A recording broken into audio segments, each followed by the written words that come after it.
তারা হয়তো এই হাদিস জানে না, আল্লাহ পাক ওদের কানের মধ্যে আমার এই হাদিস যেন পৌঁছে দেন, আমিন।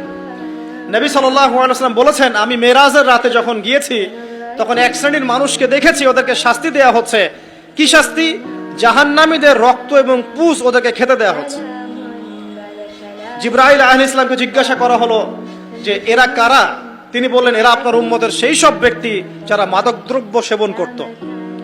আল্লাহ রাব্বুল আলামিন তার হাবিবের মাধ্যমে জানিয়েছেন, যখন কোনো মুসলিম মাদক সেবন করে বা কোনো ব্যক্তি মাদক সেবন করে তখন 40 দিন তার নামাজ কবুল হয় না। এরপর যদি সে তওবা করে তাহলে আল্লাহ পাক তার তওবা কবুল করবেন ইনশাআল্লাহ। যদি সে আবারও মাদক খায় তওবা করার পর, আবার 40 দিন তার নামাজ কবুল হবে না। যদি সে আবার তওবা করে আল্লাহ পাক আবার তাকে মাফ করে দিবেন। যদি সে আবারও মাদক খায়, আবার 40 দিন তার নামাজ কবুল হবে না। তারপর যদি আবার তওবা করে, আবার আল্লাহ তাকে মাফ করে দিবেন।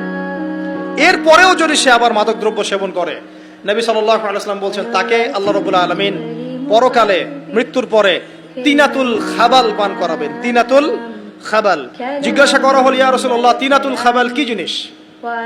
নবী সাল্লাল্লাহু আলাইহি ওয়াসাল্লাম উত্তর দিচ্ছেন, এটা হচ্ছে জাহান্নামীদের রক্ত, মাংস, এগুলো পুড়ে পচে যে রসটা বের হবে, এটা হচ্ছে তিনাতুল খাবাল।